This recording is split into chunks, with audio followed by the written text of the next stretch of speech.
Vous pouvez venir. Avant Aïb, donc d'accord, venez. Il y a Mertal d'abord. Non, l'article 79, le président comme le rapporteur peuvent à tout moment revenir. Allez-y.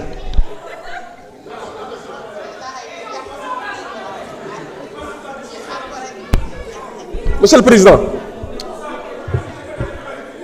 S'il vous plaît, Monsieur le Président, je veux attirer sa attention. Monsieur le Président, je veux attirer sa attention. Il a demandé la parole à revenir ici en vertu de l'article 79. Amouti droit. Attendez. Amouti droit. Article 79. Dani, les membres du gouvernement, les présidents et les rapporteurs des commissions obtiennent la parole quand ils la demandent pour apporter des éclairages sur les travaux en commission. Deuxième alinéa. Un membre de l'Assemblée nationale peut toujours obtenir la parole pour leur répondre. Madame, il va falloir nous demander la parole pour apporter des éclairages. Pas pareil, nous répondre. Quand Warta invoquer 79 pour faire une demande. Non, attendez. L'autre qui est faussaire en réalité. Monsieur le Président. Attendez, je voudrais clarifier. Vous avez droit à la parole au nom de l'article 79, vous deux. C'est ça. Maintenant, en termes de questions préalables, article 83, seul l'auteur de la question préalable peut se prévaloir de la faculté ouverte par l'article 79, alinéa 2. C'est au nom de cette partie-là qu'il a repris la parole. Mais vous deux, vous pouvez prendre la parole. Monsieur le Président, j'attire votre attention. Journal des débats. Demander la parole, Dani, article 79. Article 79, collègue, peut-être Dégoko. Il a droit à la parole. Au nom de l'article 79. En vertu de 79. Maître, taisez-vous. Maître, s'il vous plaît. Taisez-vous. Je vais procéder à la lecture de l'article 79. Tafsir Tchaï, s'il vous plaît. Il a droit à la parole autant de fois qu'il le souhaitera. Les membres du gouvernement, les présidents et les rapporteurs de commission obtiennent la parole quand ils la demandent pour apporter des éclairages sur les travaux d'une commission. Un membre. Merci, Président. C'est très clair. Merci beaucoup, Président, pour le rappel. On est sur quoi? Alors, Monsieur le Président. Mais ça porte sur les travaux en commission, sur le rapport. Il faut arrêter. Monsieur le Président, il faut le rappeler à l'ordre. Il ne peut pas être là à être notre trouble fait depuis le début. Il est en train de rendre l'atmosphère toxique. Et vous n'en avez pas le droit. Dites que c'est Wachal. Voilà. Deuxième bi moy xam nga bu len tomber dans le piège. Article 89 du règlement intérieur. Mo wax la procédure législative. Xam nga fi man nga fay def fukki mandat ak juroom. Mais bo ñëw fi man nga rire quand vous êtes de mauvaise foi. Dama né article 89 parlant des amendements. Les contre-projets et les amendements sont déposés par écrit. Premier tiré. S'ils interviennent avant les discussions en commission, ils sont communiqués à la commission compétente, si possible imprimés et distribués. Amendement pour intervenir en commission, nous imprimer que, distribuer que, nous suivre même la procédure prévue à l'article 90 sur les discussions. L'auteur de l'amendement, opinion contraire, le président et le rapporteur de la commission. Nous suivrons en commission pour adopter ko. Lol motax boudé adopté nañ ko du ñëwaat fi en plénière du ko fi adopté. Déglul benen tiré bi moko wax muni s'ils interviennent en séance plénière, donc si c'est en commission ou si c'est en plénière, un amendement intervenu en commission ne revient pas ici si c'est adopté.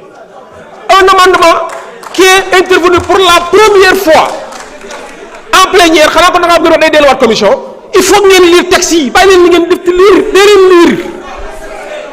Lire texte, ça a été adopté du ñaat fi man dama japp ni li ngeen di def ni yéna ko tay mais président bëgguma à chaque fois wax na ko fi s'il vous plaît wax na ko fi néna len pour gagner du temps wala essayer de faire du tape à l'œil ou du trompe l'œil dañuy abuser de l'utilisation de l'article 83 question préalable et question préjudicielle dañ ciy abusé dañ ciy détourné c'est un usage abusif intempestif et détourné de l'article 83 pour ñëw fii rek pour se faire de la publicité da ngaa war a fay droit de publicité merci beaucoup. Merci. Aïb, honorable Aïb. Il va parler. Il va parler. Vous pouvez m'accuser de tous les noms d'oiseaux, il n'y a pas de souci, mais il va parler. J'interviens sur le fondement de l'article 79 du règlement intérieur en tant que rapporteur et pour éclairer sur les travaux de commission, pour confirmer également le président de la commission, puisque c'est moi-même qui ai introduit ces amendements et ces amendements ont été adoptés régulièrement. Tout le reste n'est que dilatoire, manipulation, désinformation, affabulation, mythomanie. Et mercenariat. Voilà, donc, et ces manœuvres dilatoires ne passeront pas. Voilà, donc nous allons, en tout cas, nous proposons à l'Assemblée de rejeter cette question préalable et de continuer nos travaux sereinement. Voilà, sereinement, calmement, et de continuer la procédure législative. Il ne faut pas que des troubles faits, des rabat-joie qui ne représentent qu'eux-mêmes viennent troubler nos travaux. Donc je pense que l'Assemblée nationale doit, en tout cas, dans la dignité, dans la sérénité, dans le respect de cette institution, faire son travail normalement. Mais depuis un certain moment, nous notons que des attaques gratuites sont faites contre l'Assemblée nationale, son administration, ses services. Pour des raisons inavouées, pour faire du mercenariat parlementaire. Des gens qui sont venus au plus fort reste, au lieu de représenter leur mandat dignement, viennent à chaque fois troubler les travaux, inventer des dispositions qu'ils ne lisent jamais. Parce que ce qu'il vient de dire, il n'a lu aucun article pour dire que ça doit se passer comme ça. soo waxee ñu ne droit parlementaire da nga gën a jàng droit kenn da nga gën a xam parlement kenn nañu bàyyi caaxaan yeeg tappale yeeg sénégalais yu nax des fois mu jëw ubbi affaire bi article tel soo liiree article boobu lu muy wax dara du ci nekk yu ñuy def dañ ko war a bàyyi. Donc cette forme de falsification, cette forme de d'activisme parlementaire débridé, on ne sait pas qu'est-ce qui le motive, qu'est-ce qui l'actionne. C'est une marionnette voilà.